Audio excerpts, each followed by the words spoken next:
Hello, and welcome to the Social Small Talk.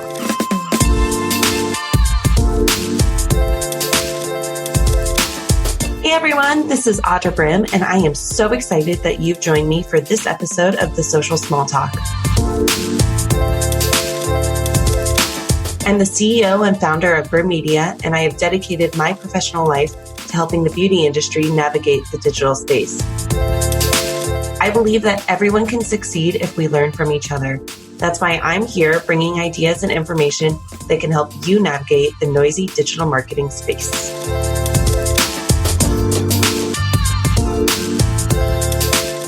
Hello, and welcome to this episode of the Social Small Talk. I say this every time, and I know, but I am so excited today because I actually have a really dear friend on the podcast that I've probably been trying to coerce to do this for like years. But I finally got her to do it, and I'm very excited. So I have Denise Shedrick, VP of Sales and Product Development of MOP, and I couldn't be more ecstatic just because I think a lot of people in the world out there don't realize how much sales and marketing actually coexist together. And I think this one is perfect for those out there that are just thinking, oh, sales does their own thing and marketing does their own, and maybe they should talk together. Denise is the perfect person to talk about how they actually should loop together. So Denise, why don't you tell everyone a bit more about yourself, maybe your background, and just I'm so excited. I'm a little too excited. Well, thank you. Of course, I would do anything for you, my dear friend. So I'm happy to be here, and I'm happy we were able to get this scheduled. So a little bit about my background. I have been in the beauty business since the early 2000s. Been on all facets of the industry. Started out with my own distribution company in Dallas, Texas, and then went to the manufacturing side, which is where I remain today. So in 2015, my CEO came to me and said, hey, I've purchased a brand that you know and love. And I actually started it with one brand, and that was MOP. At the time, it stood for Modern Organic Products, and it's since changed to Modern Original Products for Modern Original People. But at any rate, so this was a brand that was near and dear to my heart. So when my current CEO came to me and said that he purchased the brand from Revlon, he was like, you're the best person to come and help us run the sales division and do our product development for us. So I've been on all facets of the industry over the many years, but the manufacturing side is probably my favorite. And I love doing the product development piece as well. Yeah, and you're really good at it, so I can't complain. Well, it's like birthing children. Like you go through this process with the chemist and I create the unicorn. I say, this is the unicorn I want to build. And then it's up to the chemist then to try and meet those expectations. So it's been a lot of fun. I love that you say it's like birthing a child. I feel like business in general is like birthing a child because you have your highs, you have your lows. Anybody that has children understands those lows no matter what, as much as we pretend they don't happen. Absolutely. But the highs outweigh those lows. And especially when you talk about product development, building a brand, you know so much about building a brand, especially. I know we've talked a lot about, your background in sales. And I just believe so, and I know I said this just now, but I believe so many people don't realize how much sales and marketing really do need to coexist to be able to almost grow that child, be able to go through that life cycle. If you could give any advice to those people, what would you say and why marketing and sales should coexist together? It's interesting to me because I actually think the MOP brand is the perfect example of why it should coexist. So one of the things that I set out to do when I came to work with this brand is I wanted to build a culture. MOP had always, in its ethos, in its originality, was about creating salon environments where people could express themselves without being judged, condemned, or criticized. The problem is back in 1998 when the brand was originated, how did you get that message across? There was no way to get that message across. You could do it through advertising. You could do it through the training of your salespeople, but you didn't really fully build that culture. So when I came on, it was really my mission that I wanted to build a salon community and a culture around this brand that expressed what the brand represented. And what the brand represents is love and diversity and acceptance, We want to be inclusive, never exclusive, but we want people to feel a part of something. Hairdressers in general are in the beauty industry. We like to feel a part of something. We want to feel a part of a culture and a brand. And there's no better way to do that than when sales and marketing are connected. So you have to take those philosophies and train this. And in our situation, we don't have a direct sales force. So we're training distributors, sales consultants about the culture of the brand. And so that means we want them to feel a part of who we are. We want them to feel our culture. One of the best ways to do that is the storytelling through social media. It gives you a whole new channel of storytelling that we didn't have before. We didn't have this back when I originally started with the brand. So now you've got ways to connect people, to share their life stories, to share their modern originality. And it just brings the brand full circle is the best way I know to explain it. I love that. One, I always harp on people making sure they have a brand story. And that's something that I think you've done so well in your career in general, is making sure there's always a brand story, whether that's in marketing or whether that's when you're selling the line as well, because it needs to have something that people attach themselves to. Like you said, in the beauty industry, especially stylists, they're looking for a brand they could get behind because they love it.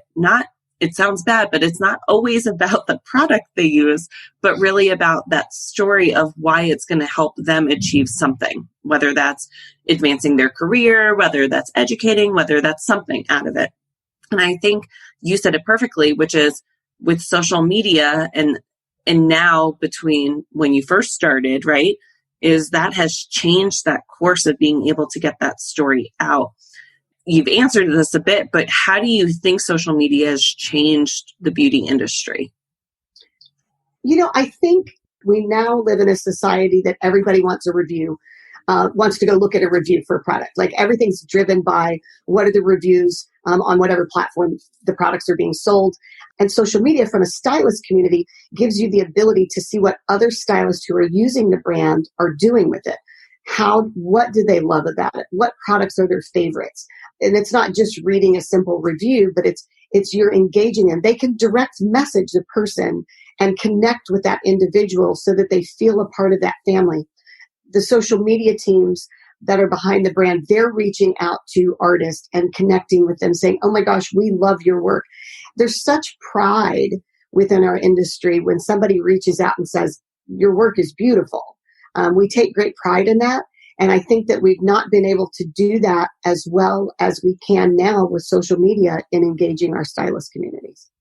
Yeah, I couldn't agree more. It's funny because I think we've gone through our waves, right, of social media where it becomes a little less authentic, then very authentic. And then you get the influencer side and you're like, wait, do you really care about my brand? Do you not care about my brand?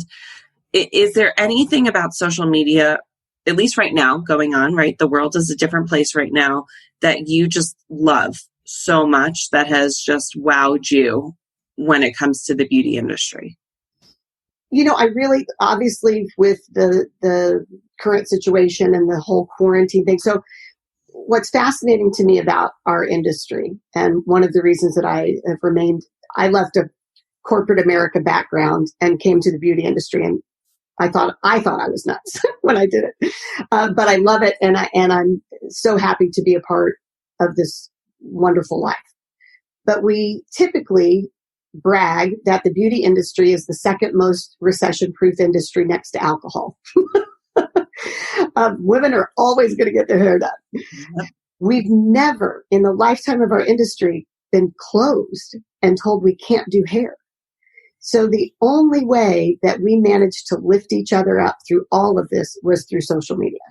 And the hundreds and hundreds of stylists and brands and manufacturers and distributors, we literally all came together through social media. And when we said we're in this together, we meant it. We've put together protocols that we've shared with each other. We're sharing more information across brands, across competing salons are sharing information through social media because they all want us to be back to work and back to work safely to protect the industry that we love so much. I love that you said the recession-proof thing because as most of people know, I own a digital marketing agency, and we specifically focus in the beauty industry. And people have been coming up and been like, so how are you doing? How's quarantine? How's everything? And I'm like, well, it's funny, yes, my background's obviously in beauty. I love it. But the big part of it was because it's a recession-proof industry, right? The beauty industry always needs marketing. They always need help, except when things completely shut down. And it was a very odd, no one can predict things, right? And I think the huge value, and it goes back to the sales and marketing coexisting together, is that brand story, is talking about having people coexist together, sharing information on social media. But a big part of it is almost like lifting each other up. And I think we lost that for a good amount of time on social media, especially. It was almost like, this brand's doing this, so I need to do this better, or I need to completely change my way. And I would almost say, and correct me if I'm wrong, I think there's one good thing that came out of COVID, which is that the beauty industry is almost going to come out stronger, because it's not an all for one. It's an all for us type of thing. We all want to exist together. We want to grow each other. Now, that's not going to say that competitors aren't going to go after each other in like 6 months. Right. But like you said, salons are sharing information, brands are sharing information. It's almost like we just want to see the light at the end of the tunnel and get to it and go, hey, high five, let's all get a really good drink in Vegas at Cosmoprof, or let's just go do something that makes us feel really good after we all get through this. Well, the other thing, though, I think it's taken years of convincing to upper management that social media is a requirement to build a brand. Like, it's taken, some caught on sooner rather than others, but there was really a lag in the appreciation of what social media can do for a brand. And I would say through this quarantine, that has been the one thing. When you didn't have any sales, there weren't any sales coming in. There was no one to go sell to. And so the only thing that sustained our brand and many of the other brands was social media.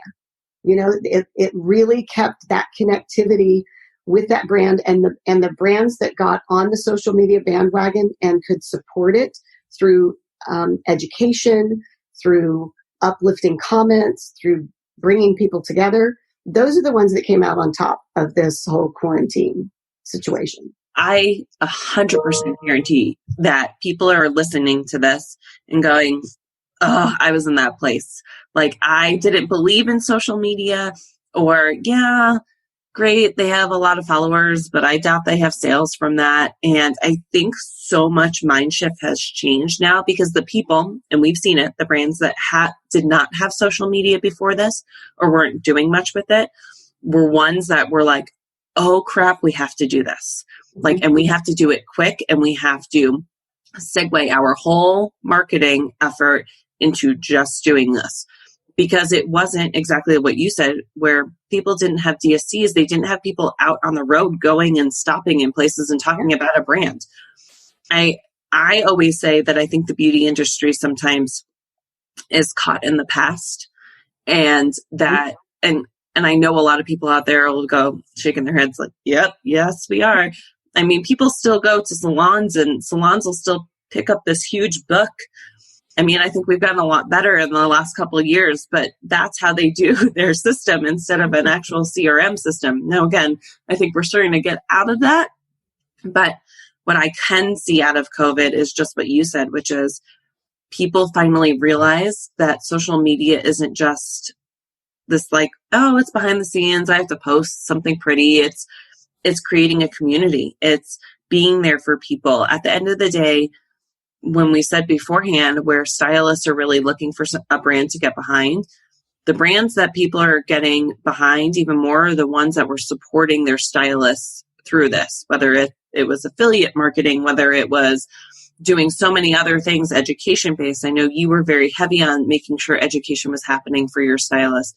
To be able to make sure that these stylists stayed, one, not just educated, but like, when you have a craft, right, like an artist, and you don't use that craft for a long time, when you get back to that chair, all of a sudden you're like, you know it, right? It's like riding a bike. You get back on, you know how to do it.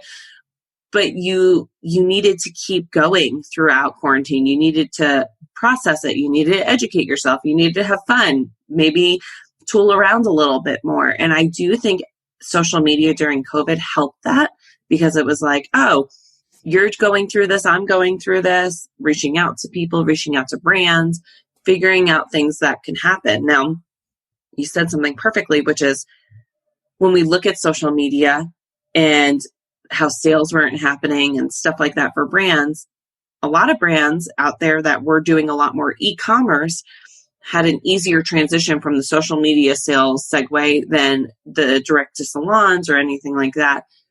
Do you think it's easier or harder to make a sale through digital marketing and social media now? Oh, I think it's much easier. I think it's becoming. It's just like the one thing that everyone learned through quarantine was how to do a Zoom meeting. So my 72-year-old mother now knows how to execute a Zoom meeting.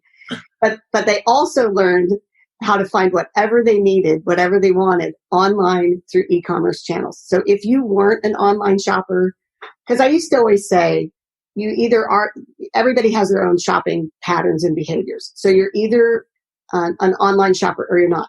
Mm-hmm. Prior to quarantine, I'm not. I'm a visual person. I want the experience of going into the store. I want the experience of trying on. I want the experience, I like it. It's recreation to me. So online shopping is tedious to me and frustrating.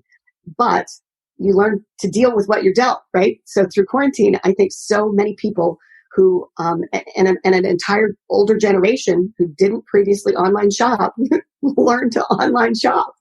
But the other piece that I would tell you that through digital marketing and e-commerce, for me, in terms of running a brand, I was able to connect directly with my consumers and my stylists. So obviously we had layoffs like everyone else. So customer service teams were downsized, sales teams were downsized. So guess where all the phone calls came? Guess where all the emails came? To me, right? Like I was it.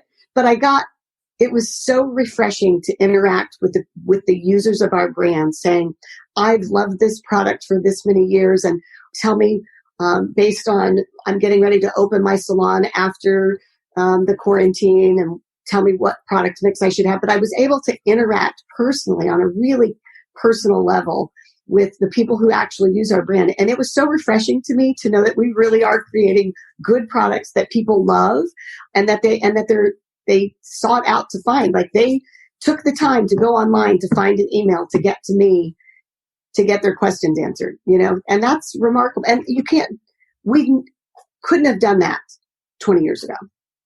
No, I agree. I always say now, at least, we're almost in the perfect age of COVID. Like in 10 years, 20 years, I'm sure people will be like, haha, we're better than you. Like, what are you talking about? Sure. But it's for that reason. We have that connectivity now to be able to talk to our stylists, talk to the consumers, hear what they say.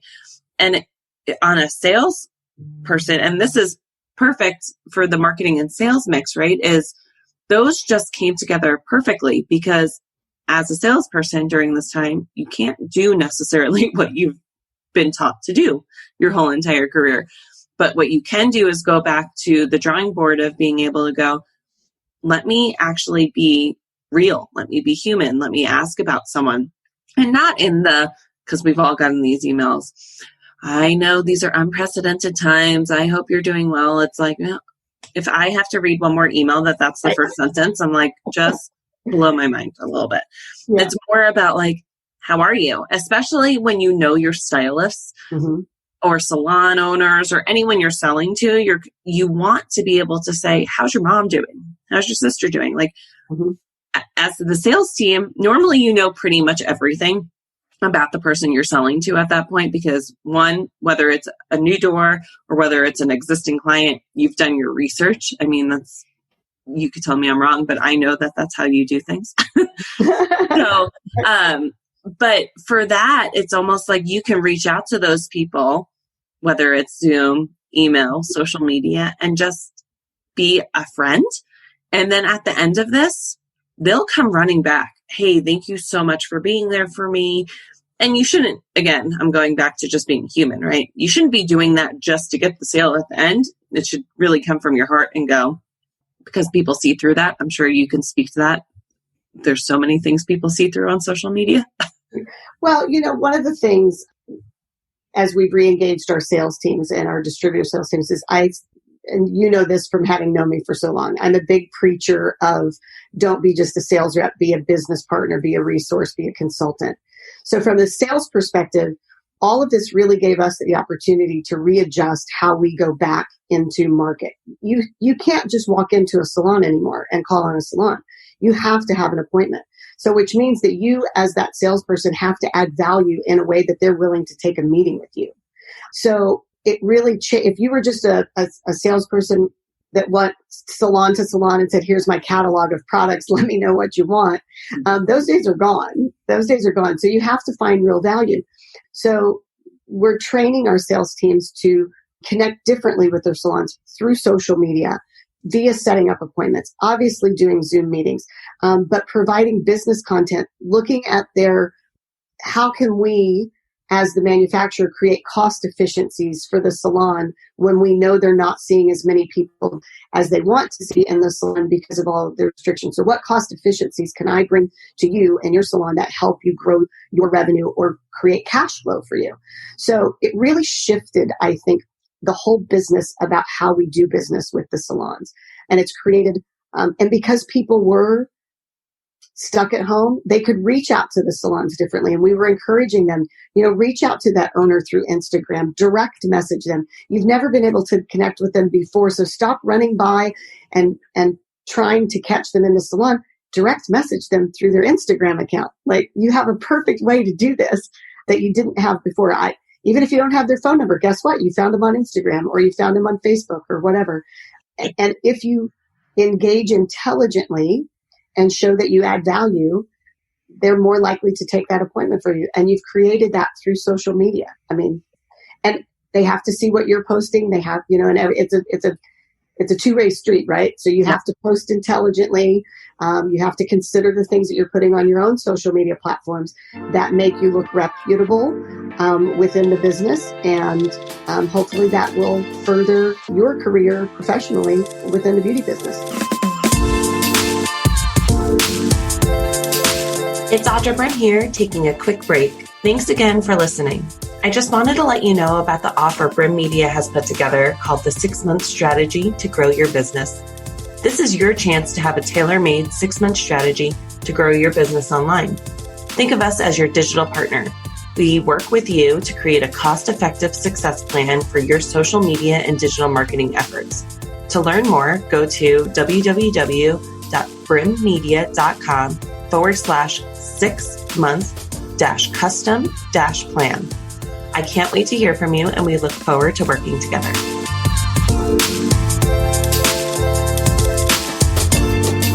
And I think we're coming to a stage with sales reps as well, where it's kind of both ways. Like, you have the older generation, but you also have like a newer generation that understands this.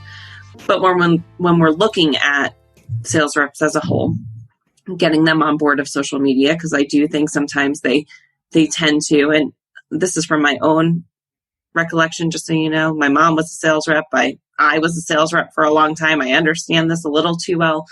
But for me, it's more of, how do you get those mentalities to switch? Because I think sometimes when you're in that sales mode, you kind of go, woe is me, when things don't go right. And you don't all of a sudden look to, social media can be this help. It's kind of like, my numbers are down, I'm screwed type of thing. How would you switch that mentality of going, you know what, social media is actually a really good place for you. It's not out to get you. Right. I have this philosophy, and it stems back from a story a long time ago, and you know this story. But I thought doing very well in my sales career at the time, and I was told by a new executive that had come in, and he was like, I just really don't get it. He goes, you're really good at what you do, but yet you're not hitting your numbers. Like, what are you sitting around eating bonbons all day? And I was like, I beg your pardon. And I said, you got to go back and look at my numbers, because I was hitting my numbers. But what it did, and he later came back and apologized. We had a whole conversation. So that's not really the point. But the point is that I had to look internally at myself. And as I like to say, I had to kick my own ass and say, if somebody's not viewing me as a productive person in my job and that they don't immediately see the value that I'm bringing, then I'm obviously not doing something correct. And so that's when you have to learn, do I have to look at my relationships with my customers? Do I have to look at my relationships with my salons? Do I have to look at the relationships with my colleagues? And how is it that they're viewing me? So it really gave me a moment of self-reflection. And I think that translates to how you have to evolve yourself constantly in your career. And if social media is now giving you a tool that you didn't have before to connect in a different way, because sales is all about relationships, period. I still have customers that I had, like my first customer in the beauty business is still a customer of mine today. Like I still have a great relationship with that salon and that salon owner. We are forever connected because she found value in what I brought to the table, and we've helped each other over the years. So I think that there's a real misstep if somebody doesn't recognize that you can build great relationships through social media that will evolve your client base. I hope I answered that. No, that was awesome. Mostly because you have to look internally. Sometimes I think we like to look at the world and think, and this is the pessimistic view of some things, but it's like the world is out to get me, instead of going, how can I make things right? Mm-hmm. How can I do it better? How can I do this? And I think that's perfect. Social media is there at your fingertips to have fun with it too. It's about a relationship. And I think people get stuck on the sitting there going, what should I post today? What do I need to post today? I'm behind the computer. Let me just put a pretty picture up, instead of having almost like a strategy. And it goes back to the sales part of it. When you go in to sell something, you're not there and going, well, I hope they buy something. It's like you had a thought before you walked in there of what you want them to buy. You know what they either need, or you know a new product, you know all of that. So take social media as that and put it exactly like you would talk to your customers, instead of sitting there wondering, and I have my hands up pretending I'm writing right now on a computer. For some reason, I always look like I'm doing a typewriter, and it's not. I am a typewriter. Makes no sense.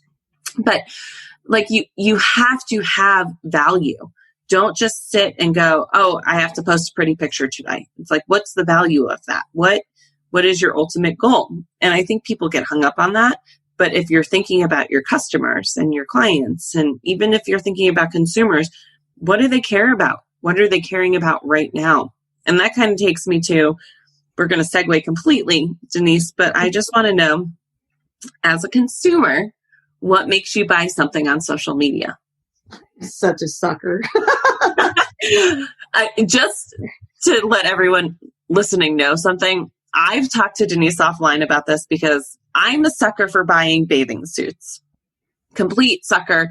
And I don't know, honestly, it's funny because I'm a marketer, so I know exactly what people are doing. I know how they're targeting me. I know everything about it. And yet as soon as it comes up, I'm like, ooh, I need that. Like, I just have to have one. One, I hate bathing suits, so it's probably because I just don't want to go and try one on. But it's just so funny. So Denise is a hat lover. I'm just letting everyone know. And I have to know, have you ever bought a hat on social media? Of course I have. And so the funniest part was one of our educators is out in California. She's also a hat lover. So the fact that, so it pops up in my feed that she likes this brand, and I always love her hats, right? So now I'm like, oh, I'm going to go try their hats. You know, and I am such a sucker for the Facebook advertising. Like, it's ridiculous the amount of things that I have purchased through Facebook. I was sitting with my hairdresser the other day, and he was just laughing because he was like, "Oh, your hair feels thicker. Oh, your hair it looks better." And I go, "It's the stuff I bought on Facebook," you know. And he was like, "You just crack me up." He goes, you just will try anything. And I'm like, look, you know, and I'll say this out loud, you know, I'm in my mid 50s. And so, yeah, anything that I can do to retain my youth, I'm on it.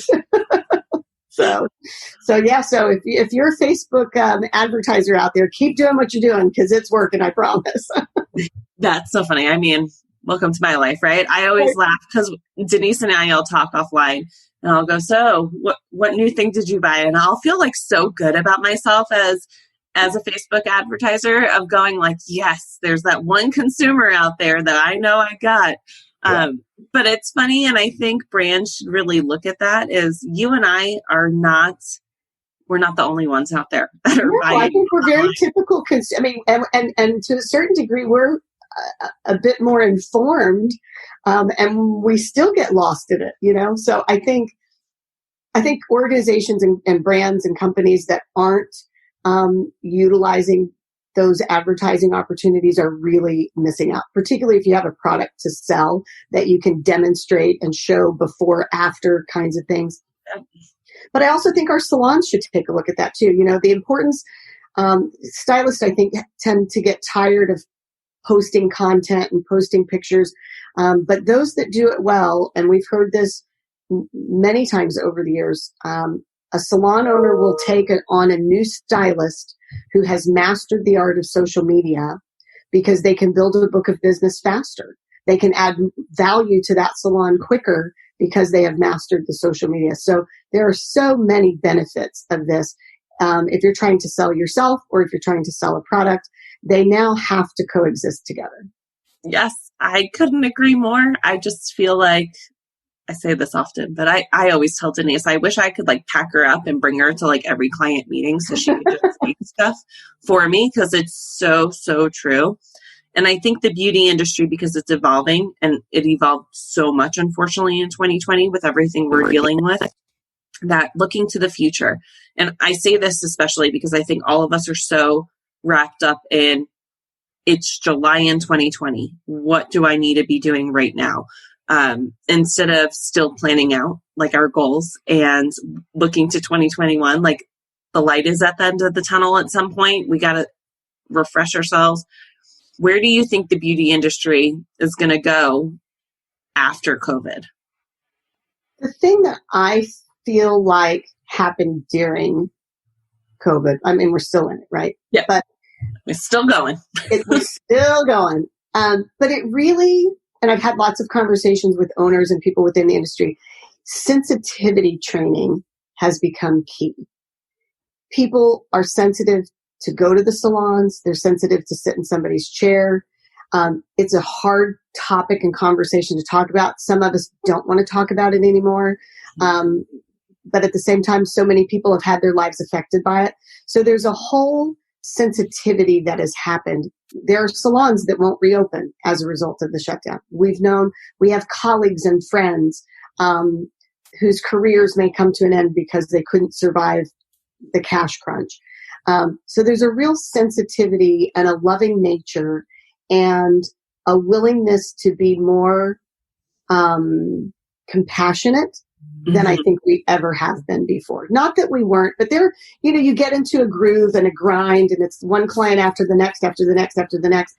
And now you're having to slow down your services. You can't see as many people in salons. So you're learning to reconnect with your clientele in a whole different way. And then we're doing the same things from a manufacturing side. And our customers, which are the distributors, we're having to listen and understand the challenges that they're having. And we have to take that into consideration. We can't sell to them in the same way that we used to. We can't create promotions in the same way that we used to. Everything has had to shift, and it has to be more sensitive to everything from when you'll get payment to when you can see them in person again. Like everything has just shifted. So I think it has made us and will make us, at least for the next 12 to 18 months, be much more sensitive to our neighbors and our communities and our people within our organizations. I couldn't agree more. I think I always think about, the stylist, especially that was working on 2 to 3 clients at a time, like the one that's processing, the one that gets in your chair. If it's a man, then you can do that haircut and then another one all before the process is done. And that is gone right now. Right. And you really got to understand that stylists, distributors, consumers, everyone's life has been affected one way or another, whether they know or not. It's almost kind of like in 12 months, maybe we'll see how it affected someone. but it's so true. And I think stylists especially know that they're almost that therapist that people come to. And even though we go to them to look beautiful, we also go to them to kind of get away and then dump all of our issues on them. But at the same time, anybody that's listening, reach out to the stylist as well. They've been affected so hard, and they almost need the people to listen to them now instead of vice versa. Because like you said, there's going to be salons that don't open. There's going to be stylists that have to go find something else to do because they have a family to support and they were at their highest, right? And now they don't know how to switch and do things. And I think that's the perfect thing, is be more sensitive and keep doing that. Don't let it go away either. Because I talk about this a lot, which is being human, humanizing things. And that is the key to that, is use your heart instead of using like that sales brain of like, get the sale right now. If you use your heart, it'll help much more for the future. Yeah. Well, and I think the one thing, we've talked a lot about purchasing online and how purchasing habits have changed. One of the best ways that you can support your salon or your stylist is to purchase products from them in the salon. Yeah. They need that additional revenue. They need that support. So yes, while you were able to find the things that you loved online through quarantine, again, using your heart to help this person who's been with you through most of the important times of your life. They did your hair for prom. They did your hair for their wedding. They cut your baby's first head of hair. These are the people that are part of your life. And so to support them in any way that you can right now is so meaningful to them. And they will really, really appreciate it long term. Yeah, I agree. Let's look past COVID. What do you think is the next big thing for the beauty industry? I love asking this because I feel like people are like, ooh, I have no idea. Well, I think we're starting to see some of it now. I think there'll be a bigger shift for myself, for our brand, I should say, for the Mott brand. We're really looking at aging hair. Things, chemically processed hair loses porosity. So you're starting to see more and more brands focus on how to give the hair a more youthful look and to regain that youth. So that's kind of where we're focused at the moment, is how can we address some of these challenges that middle-aged women face as they grow older. And they still want to have gorgeous, beautiful, soft, shiny, manageable hair. But then the other piece of that is also staying current enough that you're attracting a young enough clientele that you're beginning to evolve. And that's really the beauty of social media right there, is because you can address the demographics that you want in different ways, and you can engage them both. And just reach a much broader clientele than you ever could before. Before, you used to decide what magazine advertisement was I going to put in to a publication, and you got one shot. Now you can create different campaigns for different demographics and different segments in ways that you never were able to do that before. So that's where I see the evolution of it. But the beauty business will rebound. We will rebound from this, I have no doubt in my mind. And this is just a little bump in the road. We're a very resilient community, and it's a big industry, but a small community, and we really are all in it together. It's a lot smaller than I think people ever realize, because everyone knows everyone and loves each other, even if they say they don't. Right. Well, Denise, I loved being able to talk to you. Of course, I'm going to call you all the time still and talk to you no matter what. And I can't wait to have you back on here. But I'd love for people, whether it's for product development or sales information or marketing even, because you just are so knowledgeable, where can people reach out to you if they're looking for more information from you? If they want to reach out through social media, obviously. So it's at Mott_hair_products. They can reach out to us through Instagram, and I'm always happy to respond.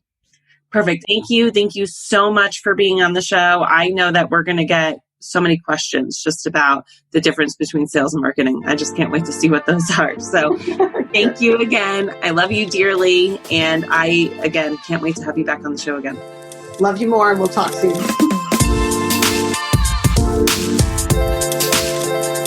Thanks so much for listening to The Social Small Talk. I hope you enjoyed the episode. Please visit our website at brimmedia.com for more show notes and additional episodes. you have time, please subscribe to the podcast and consider rating and reviewing the show. It always helps other people find us. By the way, I love hearing from listeners. So send me an email at audra@brimmedia.com with your feedback. And if you send me a question, maybe I'll read it on the show. Don't worry, it'll be anonymous.